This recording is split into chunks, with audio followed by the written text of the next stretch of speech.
welcome to Set Your Soul on Fire. I am here with another guest episode and I am so excited to be joined today by Mark Toner. Welcome to the podcast. How are you? I'm very good. Good. I am delighted to have you on to talk through life, I suppose. Not sure where this conversation will take us today, but this came about from me attending a breathwork class with you on Thursday, which was an incredible experience. I followed your journey slightly through bits and pieces that you do, but for me, breathwork is very new and I don't, I suppose, know an awful lot about it. I talked about it last night and to a friend and I said, I worry that I'm not good at it because I'm like, am I breathing incorrectly? But I think that's maybe my perfectionist kind of issue in my personality where I have to control things. So it'll be good to kind of talk things through with you, somebody who is a seasoned pro as a breathwork instructor. Strong words. Well, here, you've been doing it for quite a while though, so why don't we start with what you do? Tell us a little bit about yourself. I suppose I have two hats. One of them is in the fitness space, and that's been facilitating CrossFit, health and fitness training for all of my adult life. And then the second part, post-COVID, has been facilitating inner experiences, which is what the breath is. It's very common, like what you said there, for the perfectionism to come through. And as a recovering perfectionist myself, it's like an unraveling of that deep conditioning that has been put on you from probably the little you, the child that had to be perfect to uphold some kind of role in life or to be some kind of identity. So don't know if that resonates, but when you say that, like, I only found out in my 20s that when I was little, if my handwriting was messy, my mum would rip it out and make me do it again. So that, I suppose, instilled in me a perfectionism thing without realising it and not recognising that even when I was told that it happened, what it was or what, you know, the connotations of it or what the impact it was. It's only as we get older and do work that you figure out how things link. But yeah, that's been ingrained in me without realising. So there's two versions of let's use the word trauma that can happen to a human, and there's big T traumas. We spoke about recently before we jumped on about the Oma bomb and something as big as that, like an explosion and all that came with that. There's big T traumas that happen in life, but then there's small T traumas, and they're both highly impactful. So your mum ripping out the page in a book that you have at the time maybe did to your best of your ability, and then her reaction, because it's not meeting the standards of society or whatever that needs to be, the impact that can have inside of you, it could be described as a little T trauma, but little T traumas accumulate. So what happens in our nervous system or in like our energy field is the energy from that experience can become bound in the system and essentially be trapped in a way. And what we do through breathwork for all of the trauma is in ways we look to unravel that a little and free it. And that's what's so powerful about the experiences like we had on Thursday evening. I hold the space and the container of energy for the group and like promote safety in that experience, but everybody has their own individual experience, and you can it most definitely is a practice, and you know, sometimes I plan to do a breathwork experience and don't really have an experience, just spend the whole time fidgeting and itching and just wanting to make it stop or pack it in even sometimes early. Other times you can go in and you can have an experience that we can't even quantify in language. There was a few people who definitely had that the other night at the end. They're kind of standing like, what the fuck what just happened to me? Yeah. And those ones are the ones that maybe gets breath work the name, because it can be that super powerful, and people when they meet, and you know, if you get two people who've had experiences like that discussing it, but all of them are important, even the ones where you're struggling to breathe because you're learning that, okay, I'm seeing my perfectionism traits here, and then you might have a 60-minute or a 2-hour breathwork experience that's really uncomfortable, but you might come away from that and go, I can see my perfectionism. Where else is that in my life? Yeah. So for me, breathwork is everything. It's been the biggest, had the biggest impact on my healing experience. In 2 different ways. There's what we did last week, which is a therapeutic experience, which is 2 hours dedicated to it, and then there's a daily practice, which can be 10 to 20 minutes, where you just kind of sit with your breath daily and just check in and land in that space. So those are the 2 things I'm excited about sharing in the world: health and fitness, and then breath work, which I feel like is a deeper layer of health and fitness, maybe not as obvious as doing push-ups and squats, but really cleansing to the system in a different way. But it's all linked in, how well we keep our mind, and all links into how we feel, and everything you bring then to the table is the whole package. It's what you try to bring to everybody. But if you take breath work and the gym off the table, who's Mark behind that? I would say I'm a deeply honest person, and I've ended up in these fields because I've always been seeking truth. I'm the kind of person who questions everything. I spend a lot of time in thought. I enjoy, I'm a big introvert, even though I do 2 things that are extrovert, and people joke sometimes in like our local community here, and it's be like, I never see you, and I'm like, yeah, I go to 2 places. I go to my breathwork experiences, and I go to my CrossFit experiences, and outside of that, I'm in the woods. Alone. Yeah, so yeah, definitely like a truth seeker, and maybe for a lot of my life I felt like I wasn't supposed to be here at this time on the planet, because I didn't see much joy. I mean, growing up here has been chaotic. I've been fortunate to sample living in like Brisbane, Australia, and to see a different culture and the energy of a place that currently, and I know everyone's had their past, but there's a bit more freedom of expression. So for a lot of the time living here, I felt like it was almost like a fight to be different and to disconnected from it. Yeah, and to be,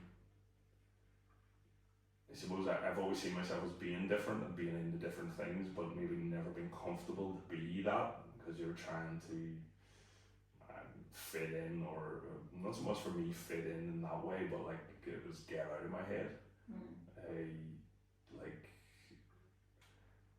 Until 2020 really, where I just went full into this healing project, which is myself, and learned these different skills and all these different tools. Life was a constant battle of like inner turmoil that I was navigating some kind of addiction at a particular time to continue to navigate life forward.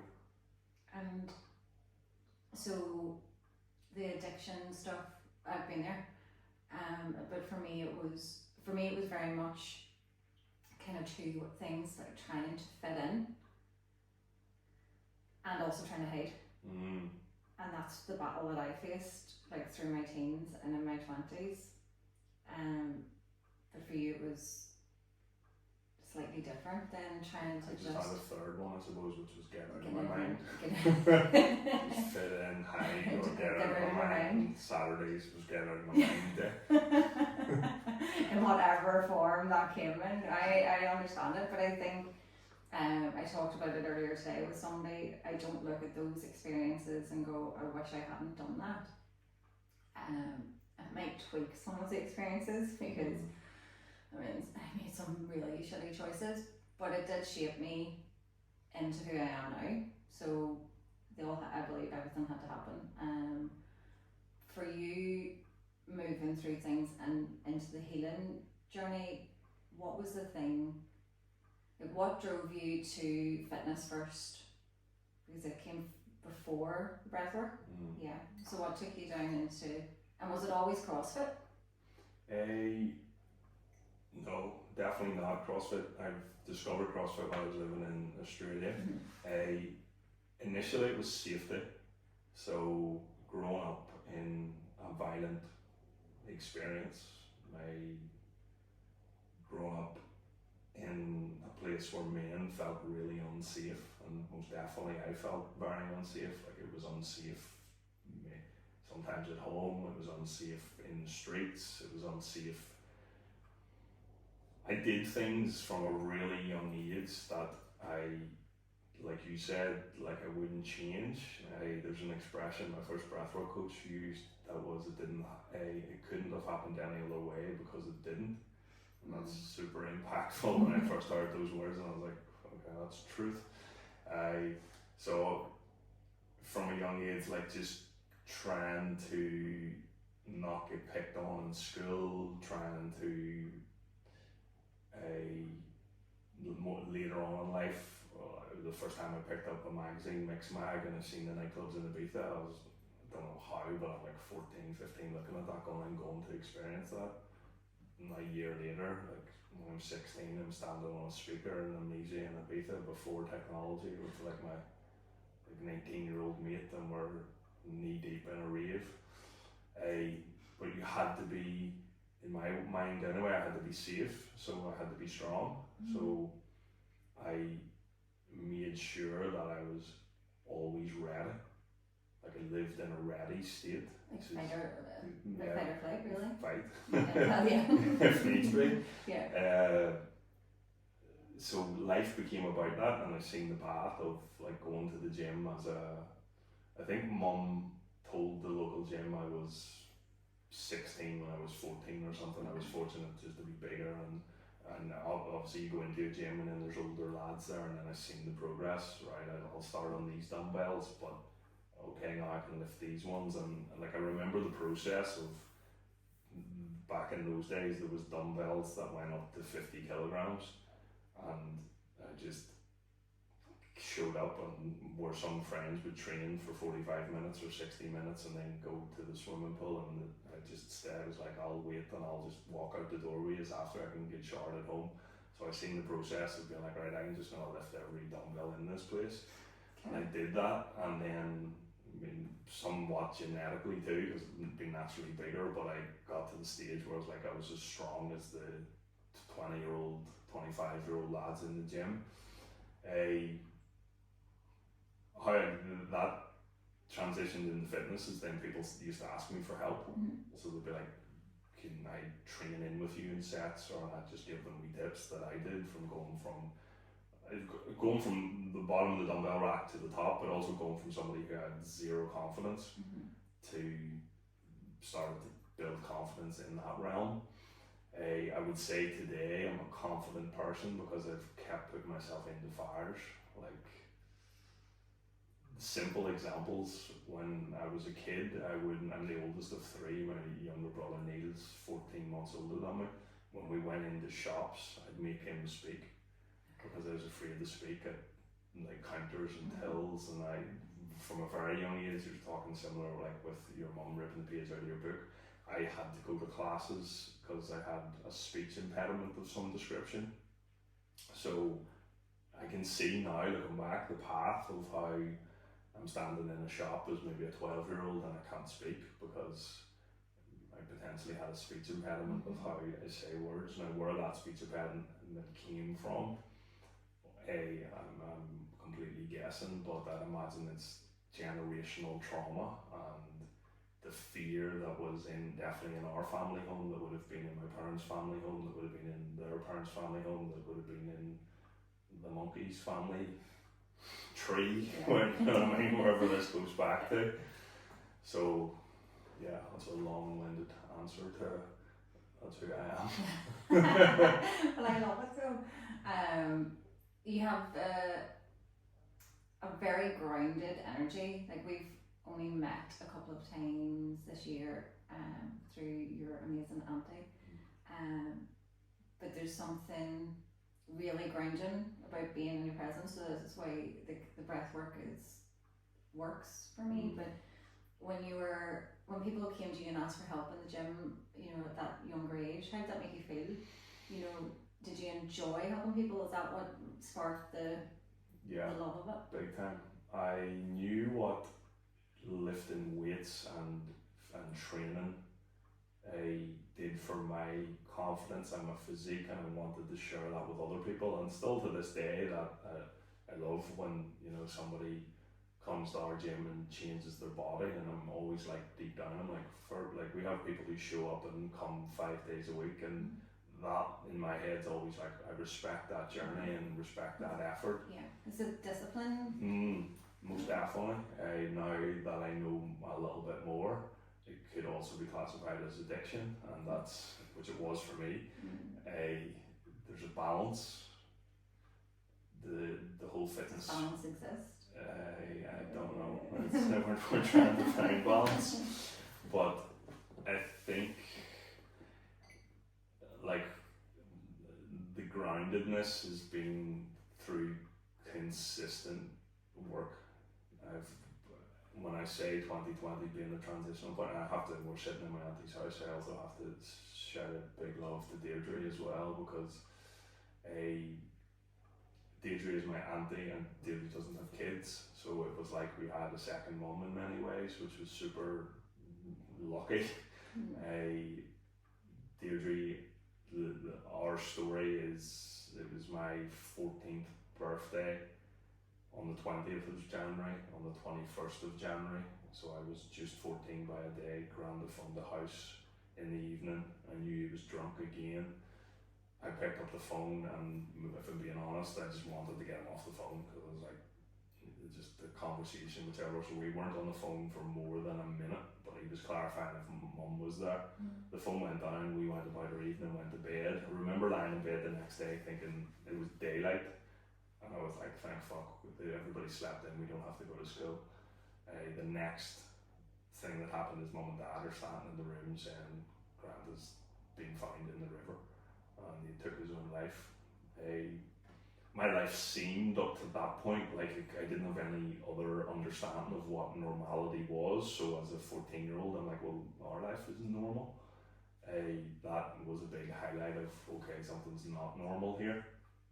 And that spiraled me in a way that I can only look back and understand now, but I always did pretty well in sports. I was never the best player on the pitch, but I was probably one of the better drivers on the pitch of the team, and that like, we're going to win because we're a team and we're like a spurt of energy that's moving forward.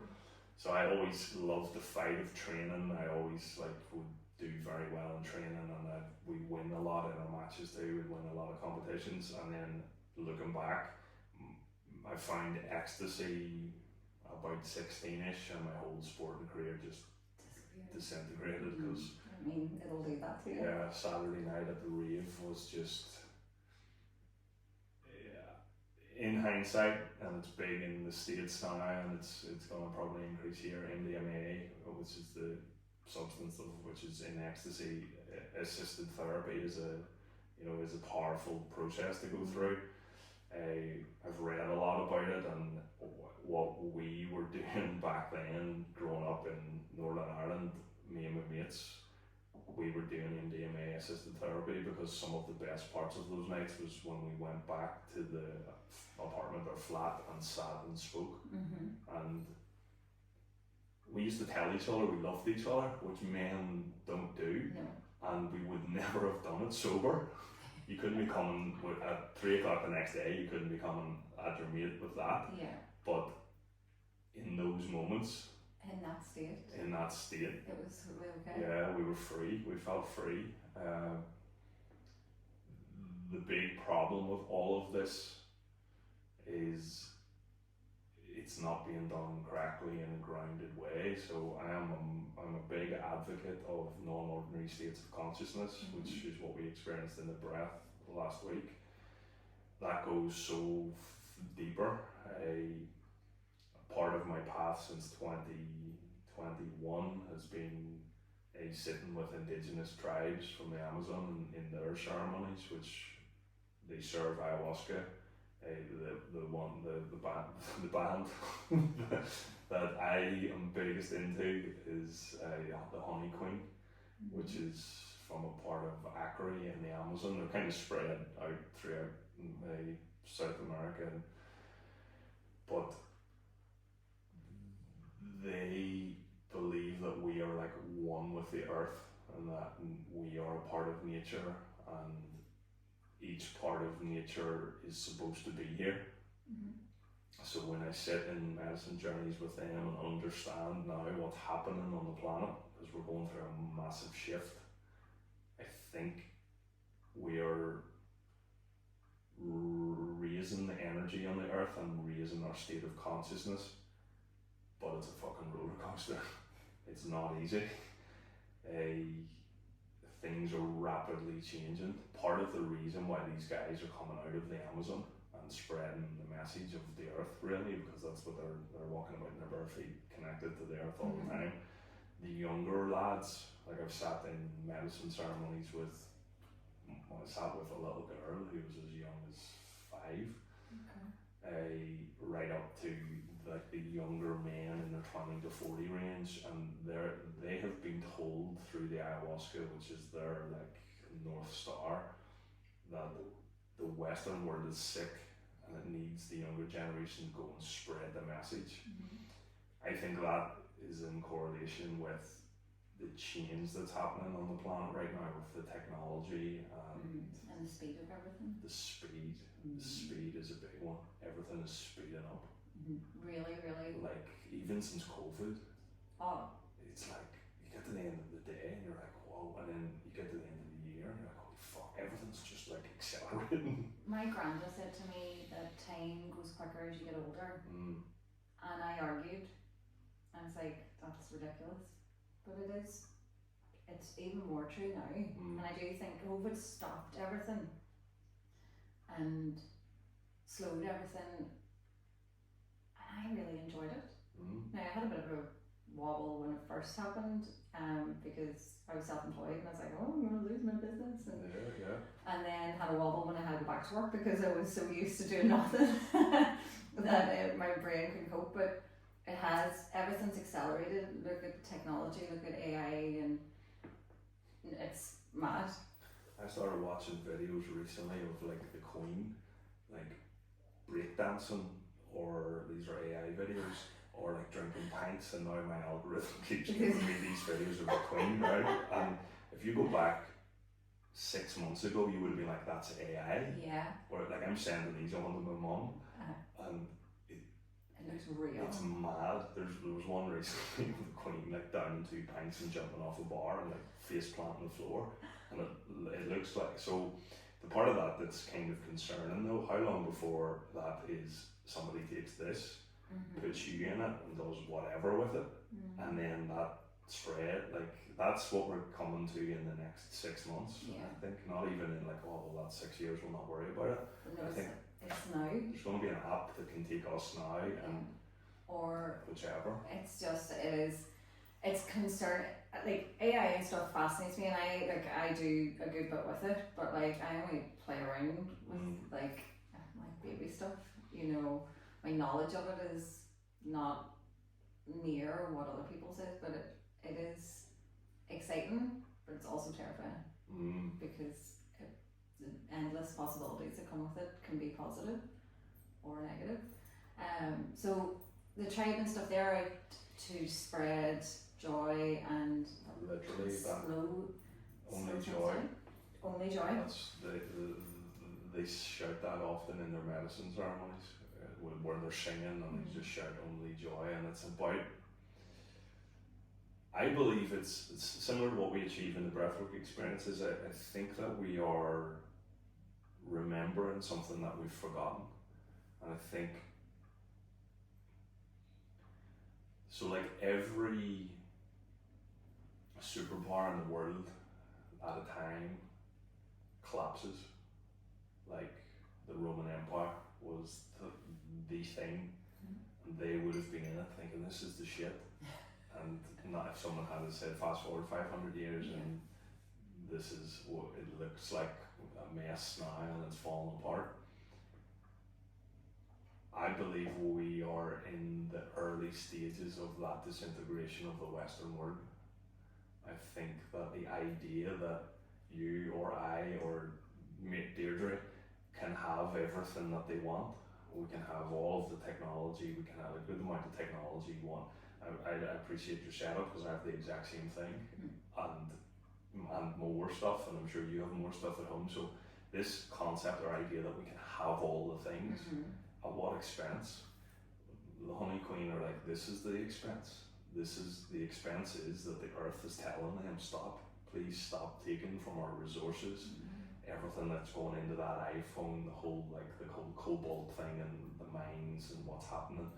And this is why we're seeing such extreme shifts on the planet right now with the weather, with I think, I don't buy into the global warming thing in the sense that like we can control loads of it because the earth has heated up and cooled down, but I definitely go out to the bin on a Thursday evening to take the bin out, and like it's a conversation I have with my wife, and I'm like, this is a lot, and we're not OTT with anything, but I'm like, when we recycle, we do as best we can, but I'm like, this is a lot. You think every house on this island is doing this?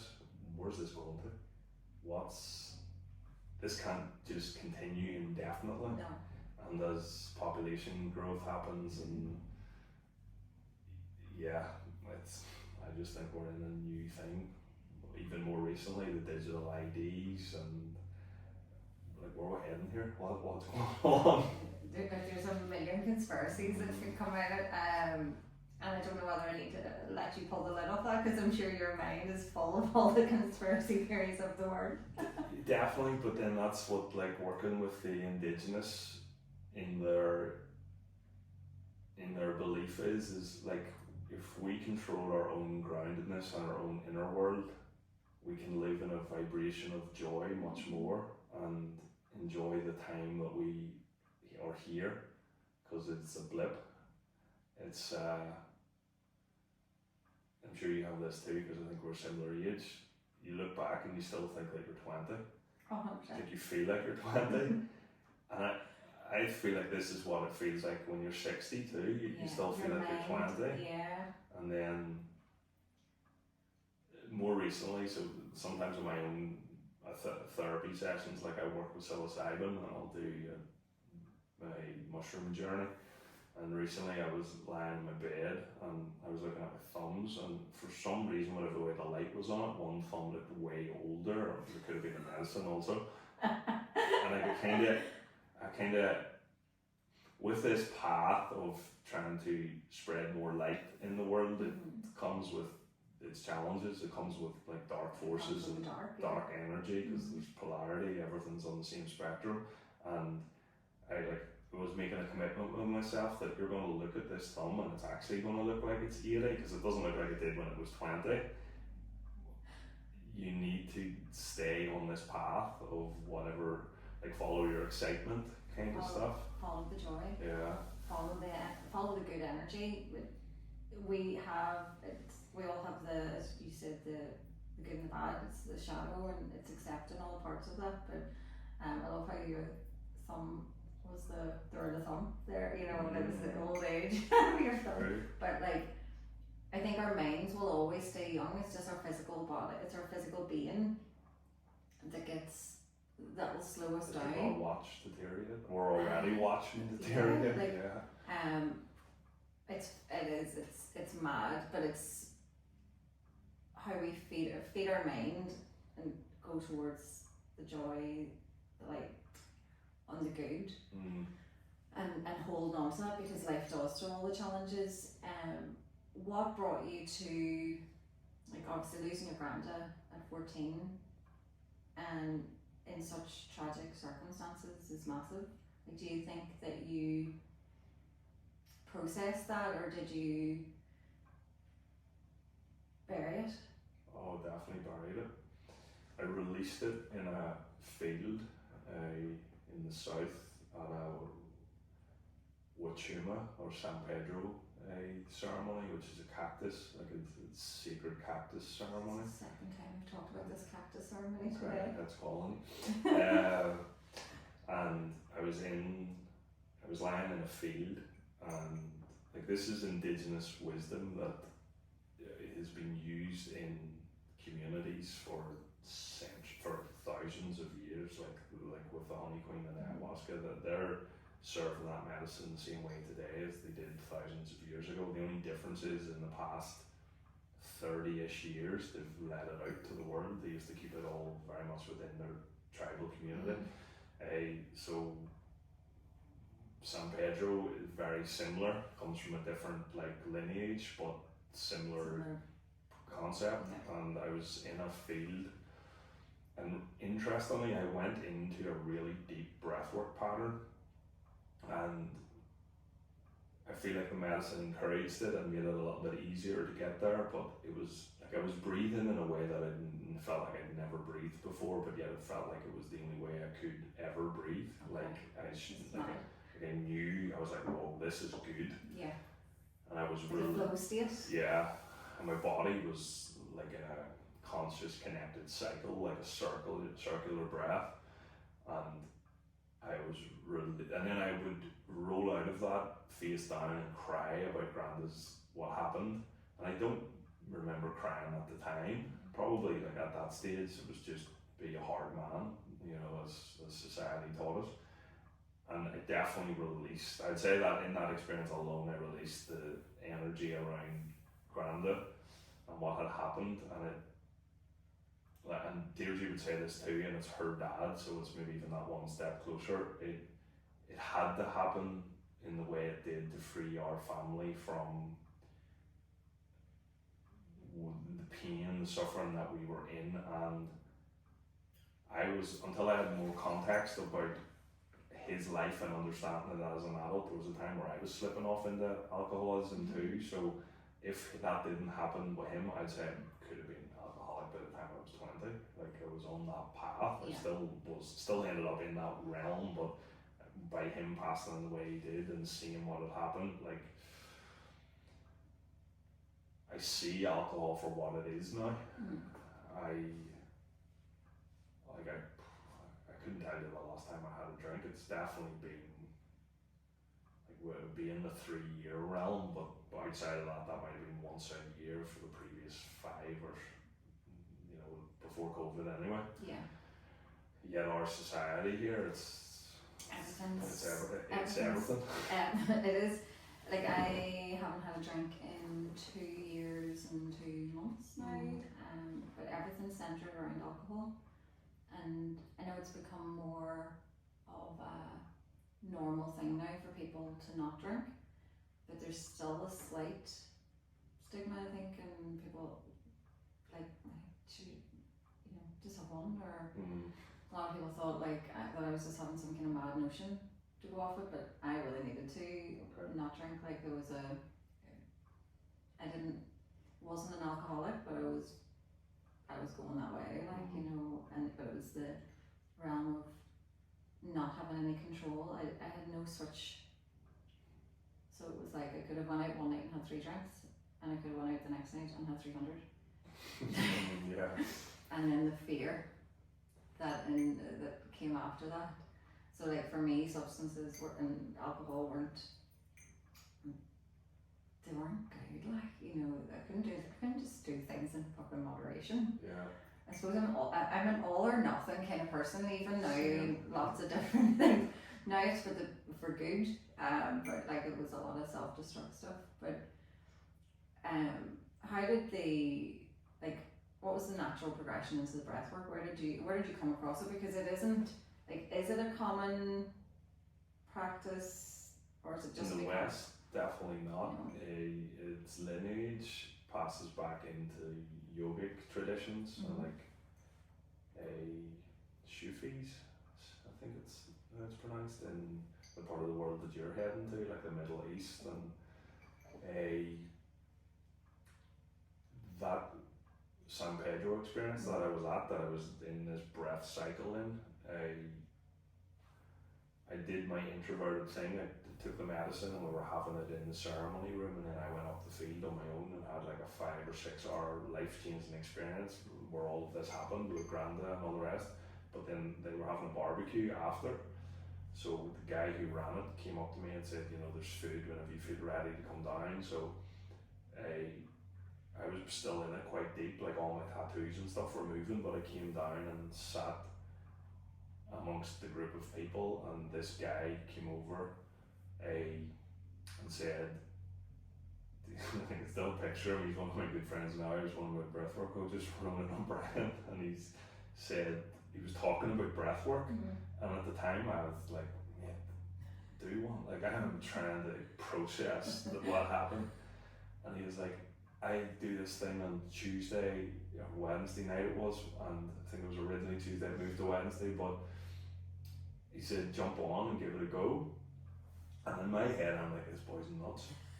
Literally this boy's a rocket. Look, you're thinking this though, and you're after rolling I out the do field. what I just did, yeah. So we have that evening. That evening was one of the most powerful evenings of my life because I felt free from a lot of deep pain. The next day we get up, we have breakfast, and then everybody leaves. And intuitively I knew enough to take his details. I still wasn't committed to doing it, and then on the Tuesday I was like, I'm going to give this a shot. Went upstairs, followed the protocol, had the headphones ready to go. I had an experience that was as powerful as what I just experienced with the medicine, to the point where when I came out, and this is a tip for anybody who has a super deep breathwork experience, don't try and go and explain it to somebody who wasn't there. That's why we do the WhatsApp groups and people who are in it. I went downstairs and I could see my wife looking at me like the way I was looking at the guy, like he has lost his mind, although I was way more intense, and she knew nothing about these realms. At least Ronan was pretty experienced in all of the stuff that he was doing. This was in the middle of COVID. I then decided that I was going to keep the gym closed. So the powers that be were saying that we should, the weekend actually that I went to that medicine experience with San Pedro was the weekend the gyms were supposed to be open. And I just felt that they were going to open them and close them again. It just felt like this is going to be a whole back and forth, and there was creepy rules that like you had to put everybody in boxes and try it. Like, it was really creepy. No. And like everybody wasn't able to touch everybody, and everybody was freaked out. So I stayed closed. We ended up staying closed for 14 months in the end, and I did breathwork every Wednesday night. It moved to Wednesday, and I did breathwork every Wednesday night for something. I did count at one time, it was like 72 Wednesdays, and I was having mind altering experiences to the point where it's a practice, so you get better at it if you practice. I was letting go into dimensions that I didn't know existed, and then to the point where sometimes I would like come back through and look, and it was like 12 o'clock and the Zoom had ended like 2 hours ago, and life altered. So maybe part of me is similar to what you said, like I'm an all or nothing kind of person, so I was deep in, and I wouldn't maybe recommend that approach because I was doing it like the next day and the day after and going super deep, chasing the experience a little. Do you not think though, I think I have an addictive personality, like as somebody who was in the realm of drinking and taking substances and stuff, I think that's kind of ingrained in me for lots of other things as well. I think it's just... What did you like? What was your drug of choice? Oh God. Sorry, Mom and Dad. Please don't listen to this episode. Ketamine was... Okay, right. Yeah, I never really explored that too deeply, but I know people who did. Yeah. Like there was when everything. you were in the horse world. No, not that time though. Okay. When I pulled my life together, I went back to the horse world. I mean, that would have been an ideal solution, really. It would have been the easier access, but no, everything really, and that was the problem. There was no all or nothing. Yeah. Like, and yet the therapy for ketamine is supposed to be super powerful, but it's assisted therapy now too. But the thing that's happening and needs to get stronger is there needs to be safety around these experiences, because it's illegal and you do it, you know, with fucking 10 beers in your mate's garage. That's the problem. yeah, It's if you can go and have a controlled psilocybin experience, get the benefits and have integration around it. And when we talked about the world speeding up, like one thing I've noticed in this like 5 years since I've been involved in this ceremonial medicine world is it's everywhere now, and it's getting intense, and people are going and having mind altering experiences and don't have any integration around it, and they're just like people lose it and don't come back. yeah, because they're not. It's a lack of knowledge. It's also like it's that trait on people. Is it Irish people? I don't know. Like the way like they would go so hard into something, like just because we lose the run of ourselves, you know. I think we're just numbing we're numbing more recently anyway, centuries of intense conflict, and it gets to the weekend and you have an opportunity at the weekend, or a lot of people do who don't work, that you get an opportunity to be present with yourself, but that's too much. It's too much for the generation before us to be present with us. It's too much for most of our generation to be present with themselves. So then they need to numb it. So they go to the taxable drug that's pushed in front of you at the advertising, the golf song, and there's Guinness billboards around, so golf and Guinness go together and all of that. So we are so removed from being present that it's painful to be present. Like Dr. Joe Dispenza, who's one of the top dudes in the scientific research of all of this, he talks about the mind is like, and the mind and the body, because they're one, is like training a wild stallion to be still. And I remember that process when I was like, I came here and sat in this house in 2018. It's the first time I cried. I tell this at the start of the breath work, where I was in the gym, I was considering hanging myself, I was boozing at that time. Deirdre helped me with her work free a lot of stuff in my mind that was like a prison, and then I knew I needed to get into meditation, but the process of getting into meditation was brutal, because it was, you're trying to slow down fucking, at that stage, 33 years of chaos, of intensity, of nervous system dysregulation.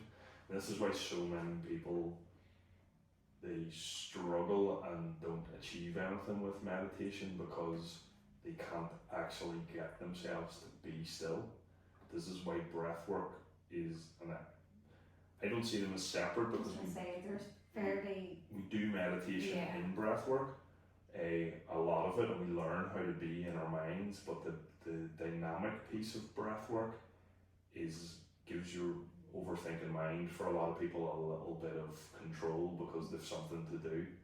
And then, like anything, if you do that more, it strengthens, and then you get more comfortable at, even just before we jumped on here, I'll just do a little bit of breath work, and I find that's like throughout my entire day now. But that's been a journey of daily practice. Yeah, and initially looking at the dude going, you're mental, and then the other thing, which is really relevant, I think, to people here, and it's something I encourage people to do here.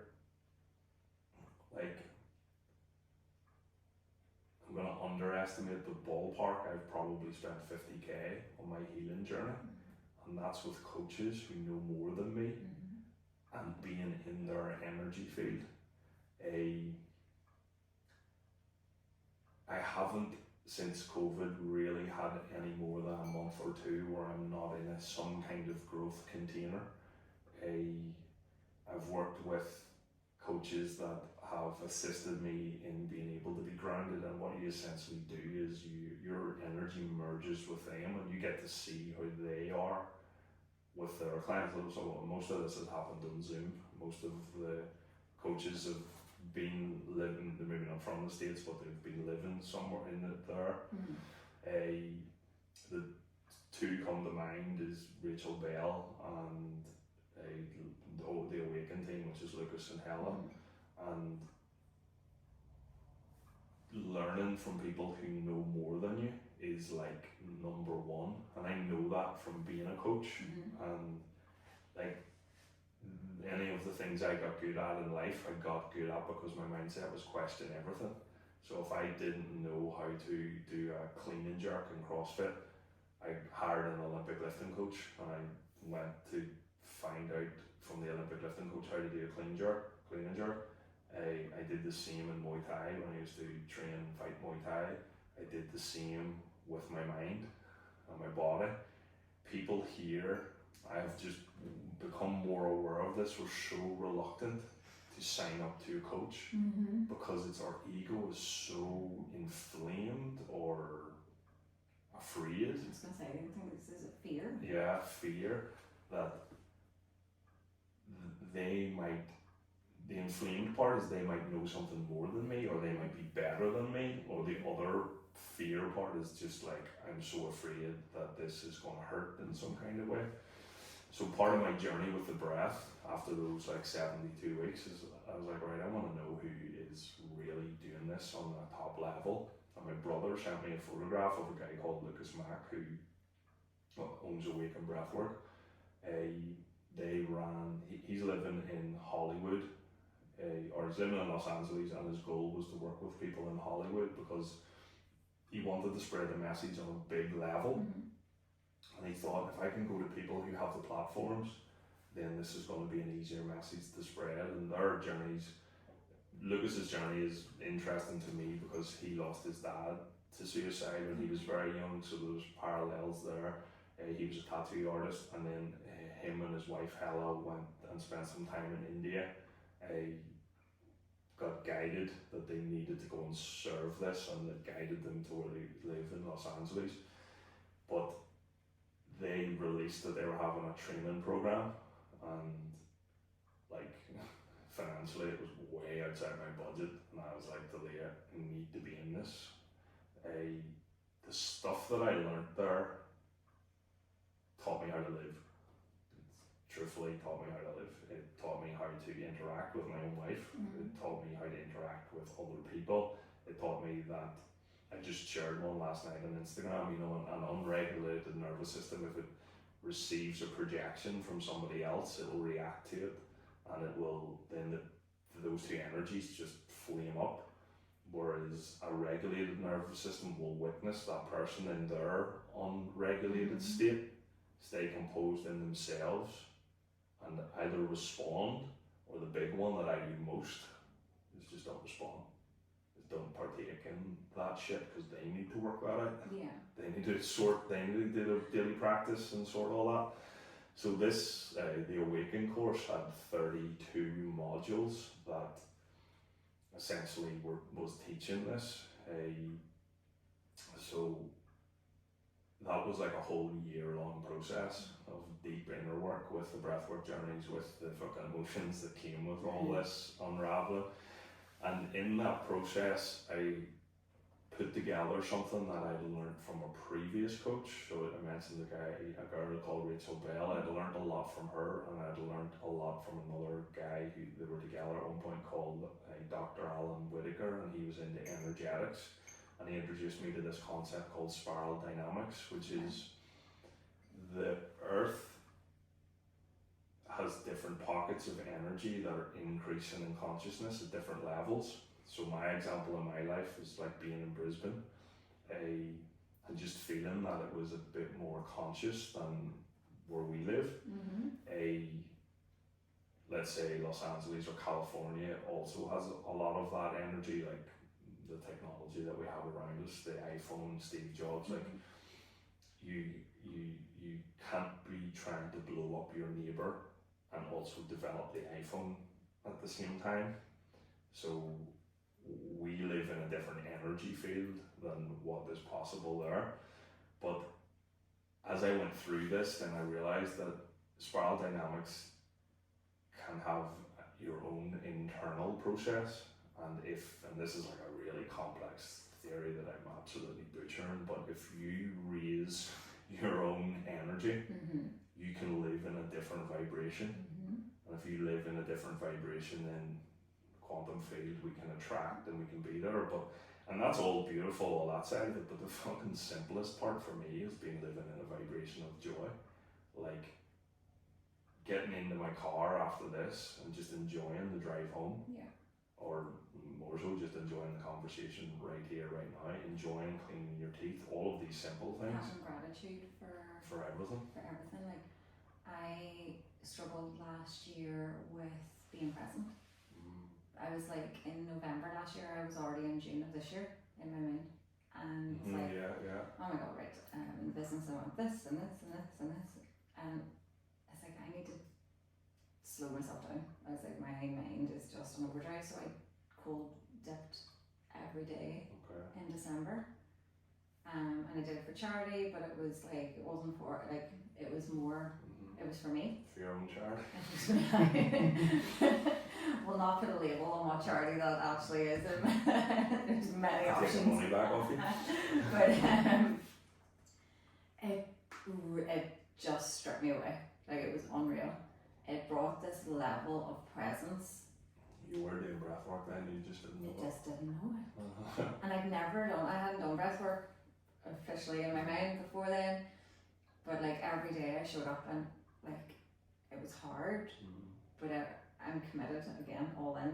But the presence, but what came with it, I have never seen sunrises or sunsets like it. Yeah. Right outside my back door. And it's there, like it's just you I have was to like, come to holy it. shit! Like this is. I was like, there's a video on my Instagram because I document it every day, and there's a video of my Instagram, and I'm like running outside, because I'm in my bed, and I seen the sunrise through my blinds, and I went live, and it's on there somewhere, and the joy in me, because of the sunrise, because I was present, and it is stripping it all back to that.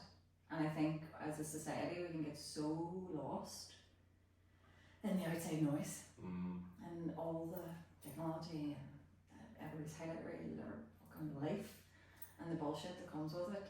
But if we strip it down into what's happening right on our doorstep in front of us is the purest thing. So that's good. I was actually doing breath work without realising I was doing it. I do it all the time then because I'm in the cold water all the time. Absolutely. That's my practice. Wim Hof is, he's one of the guys who changed the game with, and interestingly his wife committed suicide and he ended up in the canal in Amsterdam in pain and got into the water and he believed it freed him from the pain. So there's so many different ways to use your breath. I think we're just starting to learn that like we can cultivate different energy in our body if we slow down. The one thing that doesn't cultivate the energy is looking what somebody else has and wanting that because you think that's going to make them feel better. With our social media world, that's where a lot of us live. Like something I'm excited about, we have maybe, let's say similar, I don't think they're that similar, but like the Scandinavian countries and our climate and the fact that essentially in simple terms they're similar because they get fucking cold in the winter. Yeah. What's happening here that I think is amazing and more of it should happen is like the whole sauna, cold water. Instead of, I've always been a sun child or a summer child, that's my vibe. But you actually strike me as more of a winter person, I don't know why. I have winter vibes, got the darkness, definitely got the darkness. That's maybe what it is. Yeah, definitely got plenty of the darkness. No, I am from now to April, I'm finding the gratitude. But one thing that's changed that for me has been consistent sauna and getting that internal heat. But so there's so many ways that we can be healthy, and I think too, like we're so fortunate in this generation. We're so fortunate, like what our parents had to go through. One of my hobbies, maybe hobbies is the wrong word, but it's just reading books on the Troubles. And like I'm halfway through one at the moment, and it's been welcoming it in too much darkness, so I had to step away. My friend welcoming it in too much darkness. My friend wrote a book about about how she views passages from the Bible and Christianity, and like I'm an open book, I'm open to all energy fields, and so I started to read it last night, and I was like, oh thank God, this is so much lighter than this guy is talking about 1970s in Belfast, and that's me seeking the darkness too, and particularly in the work that I'm doing now, and now the work's going more into Belfast, is like I wanna understand it, yeah, and feel it. Like I'm reading through this book at the minute called, I think it's called Watching the Door or something along those lines, and it's about the peak troubles in 1970s, early 1970s, and then what I do in that process is work out my dad's age. And be like, whoa, you know what I mean? And just feeling so fortunate, but yet equally understanding, like I feel a lot of people, and I'm fortunate to have had lived that time in Brisbane as well, where I got a release from being here and having came back. I feel everybody's a generalisation, but I feel a lot of people are terrified. And what that means is the amygdala in their brain is fully intensely on all the time, looking for safety, so they don't ever get to stop. And I know that path because I can slip into that handy enough as well, because I definitely grew up here and everything that I experienced. But I'm like, what would that have been like if, say we went to the bar on Friday night and we're sitting there going, please don't open the door and come in and shoot all of us. Like, what would that feeling be like? And this is before social media, but it was just, it would have been so intense in everybody's internal process. So that, like, even me talking about that, that's the fuel to keep doing what I'm doing, keep pushing the breath, and keep. Interestingly, as like I'm one of the only awakened facilitators in Europe, and I would love that to continue to grow, or we could maybe one day take one of the awaken events, like imagine that being the dream of doing one of those 250 people breathwork experiences that I was telling you about in Belfast. Like with, as you said, it sounded like there was it like waves, which is just so much breath in the room. Incredible. A lot of feeling. But like I think now you talked about like that stress state. Nowadays, I think it's a wee bit, I'm going to be controversial, but trendy to be like, oh, stressed, or people are too quick to jump into that stress state or believe that they're there without tapping into the tools that they maybe have, or trying to have the tools. I think the tools, the good thing is the tools are becoming more obvious. Like you spoke about, like cold water for me, I didn't even speak about that. Cold water was one of my first healing projects. I remember going in and getting up to my knees and going like, fuck, these people are mental. I think you inspired a few people that, like, I know, like some of my friends, like I spoke about obviously Deirdre, and they're like, is that Mark's auntie? And and they talked about you doing the cold water, so I think you were maybe one of the trendy people.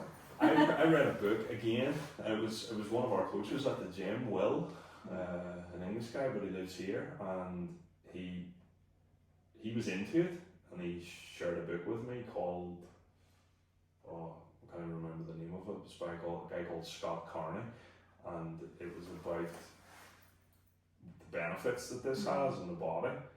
But I was forcing myself to go in, but like you said, the rest of that day, and I probably didn't know it at the time, but I was present. I remember getting changed and going, and literally again, like the ideal way to do that is maybe do the cold water and then get into a nice sauna, and it's cool that all these things are opening and happening now. But back then we were in the harbour in Newcastle, and it's January, and you're trying to get your feet dried in the winds, fucking trying to lift you back into the sea. It's it's for the faint-hearted. Like I'm not. Do you go sauna first or cold water first? Yeah. No, you gotta I'm not one of them. I'm not soft. okay. But like, there's many a day that I just cold water. I would take cold water over a sauna. Okay, yeah. It's only now that I've started to indulge a little bit more, but it's always with the cold water for me. But even that connection to presence is. Like that was alien. Like I knew, looking back now, I understand, right? So I was getting in, I was using my mind. That's what the Honey Queen would say. Like your mind controls your body. So if you can keep your mind strong, you can tell your body what to do, and I can definitely do that in a fitness sense, but telling yourself to go into water, that's a big strength. But then whenever you achieve that, you get the sense of achievement of that, but then you also get all the massive dopamine rush that comes from the experience. Yeah. But not having the language that I do, you know, fast forward maybe 7 years, it was the presence that I was seeking and didn't understand. And then the ability to be present like that is what we're aiming for as much as possible. So at the minute we have Reva's here. At the minute, we might keep her. No, we'll definitely be keeping her. I mean, all of that came to me through this process. Like, I drank ayahuasca with the Honey Queen. The first time went home, I was 99.999% never having kids in me and Leah. I would have said we were 100%. And we'd all, for the past decade being together, that was it. Like, we were sent as and both of you on the same page on it, yeah. We were eventually moving to the sunshine, and that was just our path. And then I come home and tell her that I think I said I'm 20-40 or 20-80. Okay. 20% want kids, 80% don't. But I have to go and see these boys again next week. Went and seen them, came back. That had switched to 80-20. But they were here for 8 weeks, so I was going to go one more time. Came back the next time, went out into the back garden, put a seat down. She put her seat down, snot running out of my nose, could hardly get the words out. I was like, I want to have a kid. Of course, she's like looking at me like, oh, Jesus, we haven't said this for the past 10 years, so she's as confused as me. And then in the way that is typical of Leah, she's like, I need to go and see these people. And I'm like, yeah, that was also in my head. She went, had a super powerful experience, deep and heavy, probably, not easy. At the end of it, when she could talk again, which was like 5 hours later, she was like, that was preparing me for being a mum. In the time before that, in the medicine, I seen a baby's head that I knew it was a baby and I knew it was a girl. I feel to this day that was Reva, and now she's 2 in 2 weeks. And the whole thing has been part of the healing path for us, so it's been pretty wild. I love it though. Has Leah been into the same things as you, like the healing stuff, or? I'm definitely the jump, and Leah's will watch and then jump as well after, but Leah lost her mum very young to cancer. Her mum was 20, which is like a real kind of, Leah was 20. It's a real kind of pivotal point in a girl's life, just when probably they start to become like maybe more friendly with their mum in some regards, if that's your path. So Leah was healing all of that, and that was the beauty of these experiences. You're both having, like, I'm healing stuff about my granda, she's doing her own thing, but we would come together, and COVID was good for this because we'd be able to spend more time together. Leah has went off and done other things. I suppose I drink more cacao than her, but she facilitates cacao, so she went and did a much more feminine approach to the healing things. Our biggest growth has been in sitting down in conversation, and like I say this to like coaching clients, is one of the things we implemented in our relationship was meetings, where we would sit down, we'd call a meeting, whoever needed the meeting, we'd say, this is what you're doing, this is what I need, and this is what I don't like about it. Okay.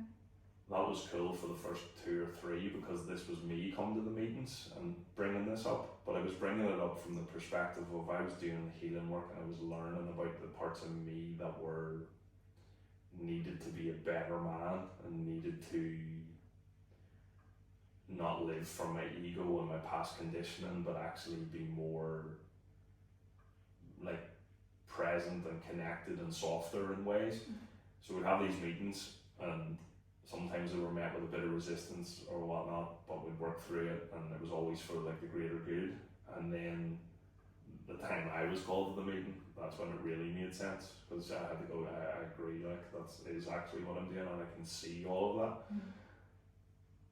my coaching clients get concerned about like bringing this up because they get afraid of it. It's only tough for the first 3 to 5 times, and then after that it's just something you happen in passing, like things that will happen for us now in the house is like, can we stop, see what you just said, like that's not the way to speak to somebody that you're supposed to be in a relationship. And 9 times out of 10, I'm better at this than Lee is. You'll hold their hands up and go, fuck, I was wrong there, like off the spot, I apologise for that, and then move forward. Sometimes Leah, if she's listening, she'll resist and go, but eventually, she might disappear for 10 minutes. Sometimes we just need, sometimes a woman just needs a wee bit of like. Sure, and she'll come back and go, okay, I get that. But so that, something that was really hard initially in a relationship, now we do it on the spot and like fix things. Now I didn't grow up seeing that, and I didn't come from that kind of environment, and I wasn't that kind of person in previous relationships. If any ex-girlfriends here, who is this fucking wanker? But the truth is, like, that's been the growth and being able to do that. But all of that has came on this pathway of healing, and most of that has came of being in energetic containers with people who are either already doing that or and teaching about it to learn all that. But I mean, you didn't learn that on the school bus going to St. Louis. So yeah, that's my biggest thing to promote to people is to question everything, and if you want more and you are a seeker, like, dive in, test it, come to an experience, be open. Like, I've had 3. Like, I've been on the whole, I suppose, figuring myself out for the last 4.5 years, and it's been challenging, but I've loved it. Like, I've leaned into the darkest places of myself to come out the other side of it. But the breathwork was the newest addition this year, and I think my brain, if I'm honest about it, like, I had a really big experience in the first one. The second one was a nice experience, but nothing. I think I thought, am I going to have an emotion? I think I perceived that it should be, this is how it should be every time, this big release, but actually it doesn't have to be, doesn't it not? Like, it's, because it's all of it's vital. All of it's, like, Thursdays was needed, because I have been busy. Obviously, when this is released, I will be already living in the desert. But the run up to everything has been a lot, and there's a lot of people in last week for me. So, like, I am an introverted extrovert, and very good at the extrovert part in the right circles, but my social battery goes down very quickly. So, like, there's been a lot of people in, and I had to, like, reset all weekend. I was absolutely busted to be, like, a different human. But Thursday was great for me to just try and be, but maybe mind was busy. And I thought, oh, should I be emotional today? And questioning things, like, all this internal monologue. But really, it should just be taken each time for what it gives you. How did you feel on Friday? So I stayed in Belfast. I'm trying to think about what happened Friday. So Friday I felt really good. Friday I felt full of gratitude because I slept. I stayed in the Balmoral, and big shout out to them. I absolutely adore them there. Got up, had breakfast, went and spent the entire day with some of my favourite people, and went home. Actually, do you know what? Okay, now that we're working backwards, had a family dinner, which can be challenging. My mum used to own a restaurant, so going for food with my mum, because she's these standards. So writing being one of them. Traumatized. And can I just state, my writing has gone to shit now because I barely write because I'm always on my phone. My handwriting used to be I can't spell it. Unreal. I also can't count, but anyway. So she has standards for everything, obviously, and going for food can be. The food has to be at a standard. Everything has to be at a standard. Okay. but actually I was really present. There was glimmers of, I suppose, how things used to be in like my relationship. Like, it's challenging. I'm leaving. You know, that's as excited as I am to go and make this new start. I'm also walking away from the life I had. They're used to having me there. So it was nice. I showed up better. If that makes, yeah, now that I actually think about it, I showed up better, and it's probably because Thursday's experience for me was around a lot of, and my mind was like, I'm getting to leave, I'm getting to go and create a new life, and there was a wee bit of emotion about going, but it's leaning into the good. Yeah. Just because we're so used to in our Western culture, like if you book to go and see, I don't know, take that, it needs to be wham, bam, whoa, whoa.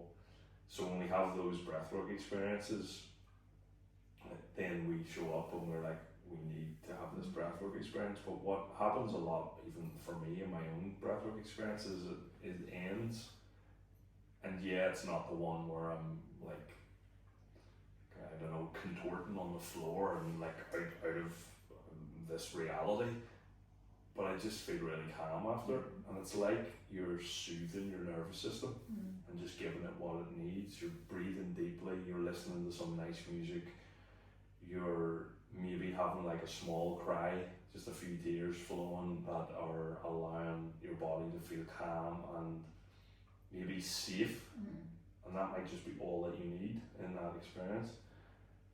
And yeah, we all crave the ones where it's different, or it was one of the lads that. Do we crave that though, like?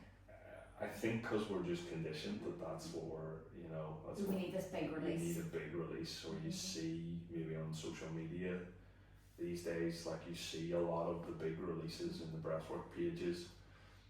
One of the lads there from Thursday he had his first experience, and he had a big, like we stood talking for hours after, for at least an hour after, and he was like, what was that? And I was like, well, you had a big one, but you can show up the next time and not have a big one. But if the practice makes you feel more calm, then it's working. Then that's the goal. You want to feel grounded, you want to feel connected. There is an element of people who look, and I did this on the 72 weeks straight, like there was times where I was like, I want to have that experience I had last week, and then it was a deep dark dive into, you know, my subconscious mind and releasing stuff from childhood that I didn't know was there. And then the next week can be something completely polar opposite to that, and then you might just fidget and itch the week after. What I find now is, fortunately, you clear a lot of the shit out, and my experiences now are quite calm. Because you've got rid of most of the big stuff. Yeah, the devil has disappeared in many ways. Not to say it can't come back in other forms, and you know, like shit happens in life too. And but it's when we see it as a tool. I do daily breath work and I meditate, but what you experienced on Thursday, that now for me would probably be monthly. Okay. Where there was a time in the peak of it where I was probably doing it. I remember asking the guy, like, I think I'd done it like 13 days in a row, and I was like, should I still be doing this? And he's like, well, you might want to take a break. And then I leveled out to maybe once a week for a while, and then maybe once a fortnight, and now probably once a month. But what has happened more recently, because it is once a month, is a period of time will happen, and even when I'm sitting in my morning daily practice, I'll be like, I need a bigger one. I need to, and at that time now, for a while I always did that on my own. I just went back to like an old recording from the Awaken modules, or like we did a breathwork journey every second week in there, so I'll go and get an old one. What I find is working more for me now is going to a facilitator, finding a facilitator, even if it's online, and just like jumping in. I've been in the weirdest things over the past 5 years. I've been sitting. This does not surprise me at all. I've been sitting on Zoom calls with like different monk experiences. I did a psilocybin. So everybody at their home does their own psilocybin journey, and the guy plays the playlist, and then at the end of it, like they all turn their cameras on and share. So I just disappeared, closed the laptop and all, and then I was getting emails, and then they were paranoid that something had happened to me, and someone was like reaching out on Instagram and asking. I was not ready to come out of that and then sit. But what they actually was really cool. They actually sit and talk about. You know, I wasn't ready for that level of therapy. I've also done like a hape, which is like the tobacco snuff that goes up your nose. The honey queen are big for that. I've sat with like one of their indigenous guys and done that, and they talked about the medicine for like 3 hours. There's so much. And I suppose that's the thing I would recommend to people is explore things that are legit, and then develop your toolkit, and then use your toolkit when needed. And most of the best stuff in the toolkit is already here and it's free. Like the cold water therapy, like maybe a sauna experience, maybe not free, but like low price. One thing I've got into more recently is just reading again. Like sitting with a book, and it's almost, we spoke about this earlier about how busy everything's getting in your mind. It's taken a wee while to get back into reading. I hear you, yeah. Because you want to check your phone, or you want to. It's just making yourself present in that moment and the thing that you're trying to do. We live, my phone's never in my hand. And you work through yours too as well, so it's like a lot of my life is through technology. Do you think it's changing us? Like, yeah, like I couldn't have watched a film. I didn't have the attention span. I was like, I have like TikTok brain. Like, I've noticed that in myself too. It's like I can't keep my own attention long enough on a film, and I was like, no. And like I used to be a massive reader, and I've had to really fight with myself to kind of to relearn the skill or to get the attention back. And it has to like really grab me quick, and I'm like, no, like sit with it. Fast forward 15 years, what are all these iPad kids going to be like? If this is us as adults with a little bit of probably knowing the world before this to how it is now, like, there's a guy I listen to, I don't know if you're familiar with him, probably not, but he's called Terence McKenna. He was around in the early 90s, and he was a massive psychonaut. He was a promoter of all of the indigenous medicines and going deep with them. But he spoke a lot about the internet and what the internet would become. And you can go and listen to him talking in 1990, and we're living in it today. Like, he's talking about eventually, one of the big ones he said was in the future, computers will become drugs and drugs will become computers.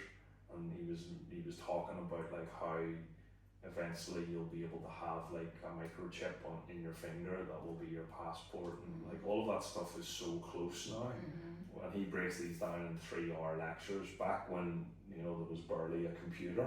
It's like where the Wi-Fi made a noise. The dial-up. Yeah.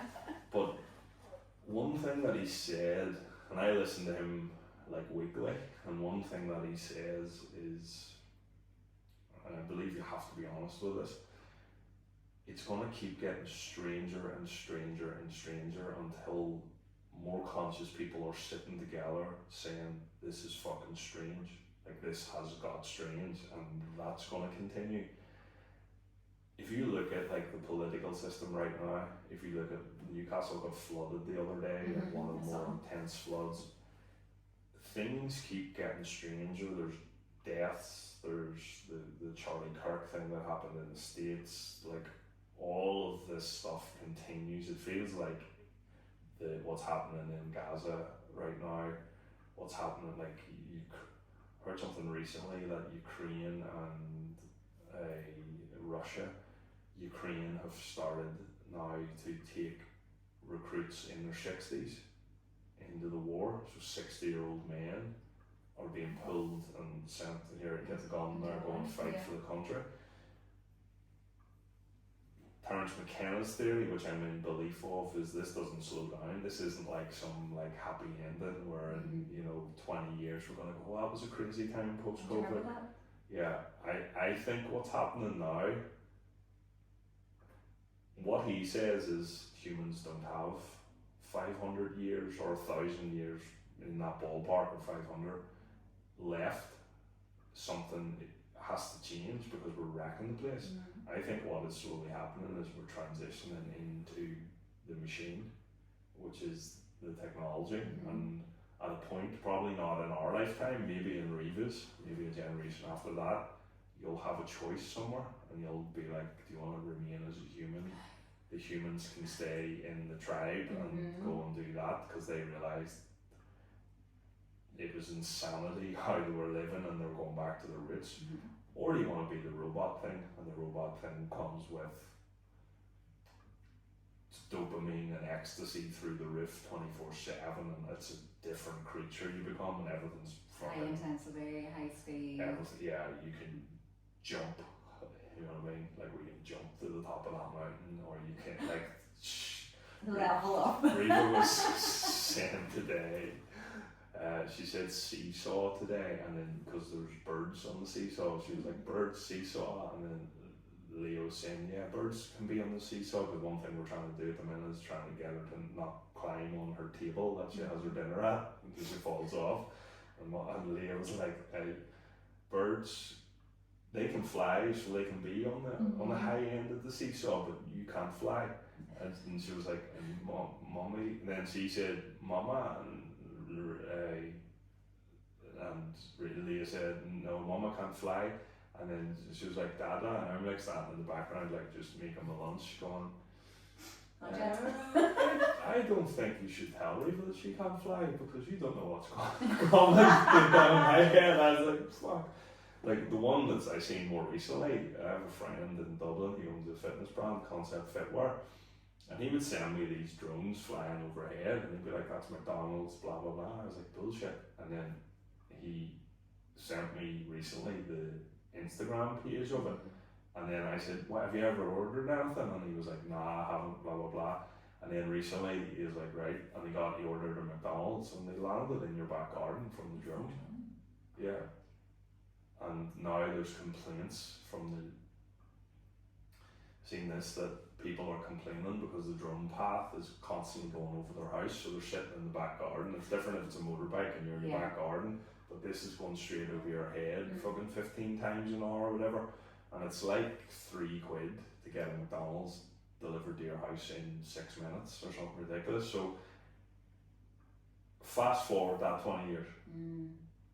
What's this not like? What's happening? Like Amazon Prime stuff's landing in your back garden, you're going click, click, click, and within 30 minutes that's coming and dropping it in your back garden. And then is that a world you want to live in? I don't know, like, I mean, it's scary. Like it is scary. Like we don't know what's ahead, but we have to. I suppose the goal is for us to stay present. Just do today. Yeah. Not worry about the what ifs. Like, because we can't change. You know, we can't change what's coming anyway. Yeah. I used to worry. I used to live in the what if and struggle like to a period of time of worrying like of what happens when we die. Like must have melted my ex's head. Like I don't know where this wobble came from, but it was like obsessed. Like, and I don't think like there's no clarity around. Like he couldn't give me clarity. It was like a feeling that I had, and I really struggled. He didn't have the answer. He did not have the answer. Poor man's like, holy, if everyone had the answer to this. It's like, he's probably like, what am I going out with? But I think that's, so that again, speaking of our Western culture, so whenever you are no longer a fit and able tax-paying citizen, you're essentially spent in this culture. Whereas the indigenous cultures, the Eastern cultures, they hold death much more closer to their mind, and they see death as part of this existence too. Whereas because we're like, the big one at the minute, and I think this is massive, going to offend some people. Welcome to the podcast. There is this need, demand, don't know what the right word is, for people to continuously look younger and stay younger and seem younger. And I mean, back in the day, it was, you know, the Hollywood A-listers who got their face changed. I've seen the one recently of like Kris Jenner, like Kardashian's mom. And then the comments are like, where did you get this done? I wish blah blah blah. Now you can, in every small village in Ireland, you can go and, you know, some beauty therapist slash nurse, online nurse, can inject you up and make you look different. I think all of this is partly because we don't hold death in like our mind's eye. I think about death a lot. I often think, I say it in my breath works, from your first breath to your last breath. Something me and Leah talk about, like, imagine, I was actually telling Lucas this recently, Lucas Mack from Ovick, and I said in a message, I started to look at, initially I seen it, a man on his deathbed and his wife there, and he was clearly taking his last breaths, and then the algorithm just was showing me these all the time.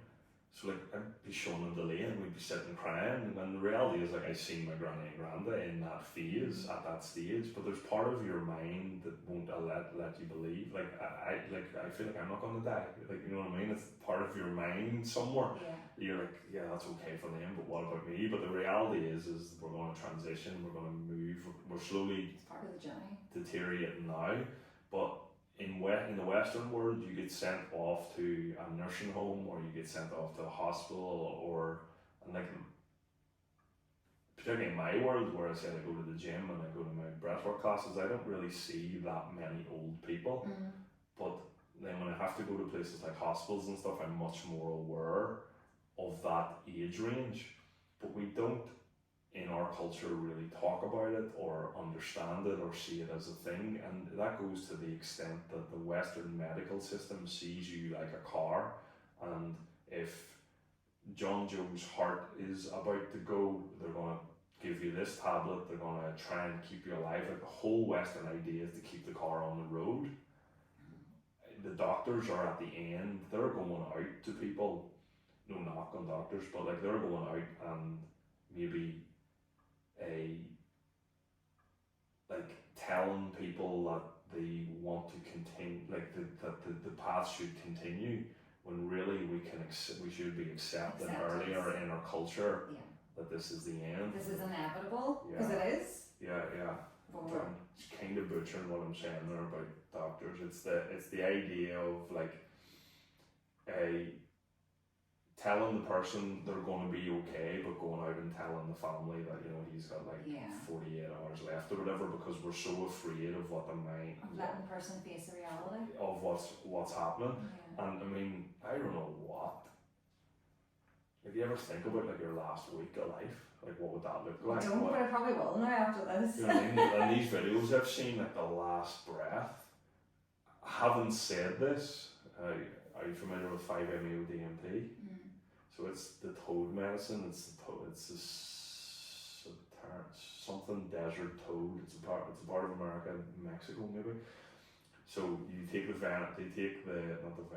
skin secretion in its glands, and they squeeze it out, and you smoke it and you inhale it, and it's 5-MeO-DMT is like dimethyltryptamine, which is the exact same thing as released in your brain when you die. So whenever you die, it floods your body with dimethyltryptamine.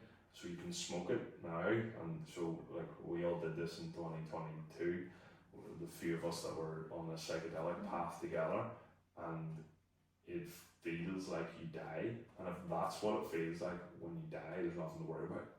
It's pure ecstasy, like it's extreme rush of ecstasy through the body, or 5-MeO-DMT, whatever that term is, but like, it's, even just thinking about it now, like the hairs in the back of my neck are standing up. So I don't know how we got onto this. I have no idea, but but you're in it. But I think that's what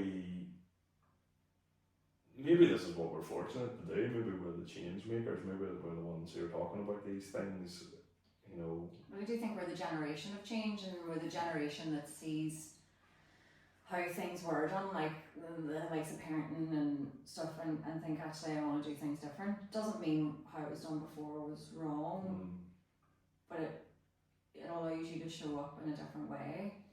Like, you know, because I've been talking about this a lot lately, you know, and I do think we're the generation to spark change. Yeah.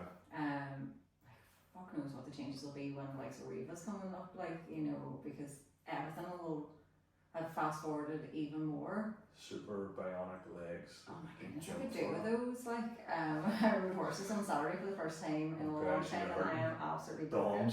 Yeah, I'm broken. It's like, I feel like John Wayne at the age of 90 after it. But I think we're a generation that's more open to looking at things differently. I think Northern Ireland has moved on a lot in terms of wellness and mindset and stuff, and it's becoming more common. I think there's still massive room for growth within it, and look, I suppose it is just what it is here. I think there's a magic in us as people, because I feel this energy from you too. Given what we've seen when you were describing before we got on about where you were located when your hometown was bombed, when you were pretty close to it, we have a fuck it attitude, as in like, we're the generation that are like, fuck this, I don't care what you think, because this is how chaotic it was. So yeah, here's me, and this is what I'm going to do and be. Something that one of the medicine journeys that I sat with the Honey Queen when they first came here.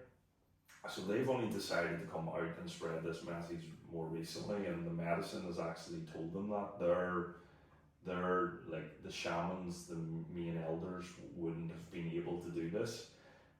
Technology has helped. It's interesting to see like three lads from the Amazon, and they all have Instagram, and actually be sitting like in as medicine ceremony before we go in. They're all just checking in with their family on Instagram and liking a few posts and whatever. But when they first came here, and these are the younger lads, like in the age range of like 24 to 34, they were first looking for the wolves, because they believed that Ireland was full of wolves like it used to be. Yeah. They also, all this stuff was news to me, but it makes sense, and it also helps with the weather. Ireland is a rainforest, or was a rainforest, but they cut down all the trees. So supposedly, if you could imagine like the vibe of wolves and we're fortunate to see a bit of that here. But also importantly, they said that they felt that Ireland is the heartbeat of the earth. So I feel like there is a magic here that we're maybe just starting to uncover, and we're starting to like maybe regain trust in ourselves, and hopefully in that trust, like me and Leah have had the debate, and we've come to the conclusion, like, is Reva going to be the only one? And we've come to the conclusion that she is. Like, Leah's going to be 41 soon, and I'll be nearly 40. I'll be 40 soon. I have this feeling, given the path of why she's here, that there's a reason for that. Yeah. I can't see it now. I don't understand it. I might look back on this in 50 years or 30 years and go, okay, I understand what that is. But I do think that we are like powerful people, but we've been through hell. Chaos to the point where we were afraid to sit in bars. We were afraid to go up a high street on a Saturday afternoon. But that has created like a different kind of fight with the new age. And our job is to like keep pushing that light, keep pushing that message, and like we're known worldwide as like the fighting Irish for like something. What's the light version of that going to be? Like, what's the polarity? I think we're moving into the part of that. Because it does exist. Oh, big time, yeah, 100%. Like, and for many years, I was like, why was my life so tough? And seeing like other people who had more, it's all perspective maybe, but like had more like idealistic lives, and who now have their life in a certain way. and it was always the path, like the path was quite nice and quite fluffy or whatever, and then now I look at it and I'm like, no, this is to bring in this light, and you had to see the darkness. You had to experience the dark to be the light. And it's interesting that now I see people in that realm and they're coming to my breathwork experiences, and they're like, oh, it wasn't all as rosy as it seemed, and this is why in my experiences with breathwork I feel like I can hold that big space because I've seen hell, you know. So like if but I think it's the best people, the best healers, the best people to help somebody else is the people that have lived through their own stuff, because you've come out the other side of it. yeah, I had a client one time and she went into deep states, and like she would say to me, like you're still there, like you're not like freaking out, because the breathwork experiences, particularly one-to-one stuff, can go really deep. It's group is beautiful, it's incredible, but people are aware of the group. You're aware of the combined energy around you. Yeah, which has positives, loads of highs, but it also is something you're aware of. So if you're introverted, you might guard a little, you might hold up. Yeah. In a one-to-one experience, that all that gets pushed to the side, and the place that we can go to,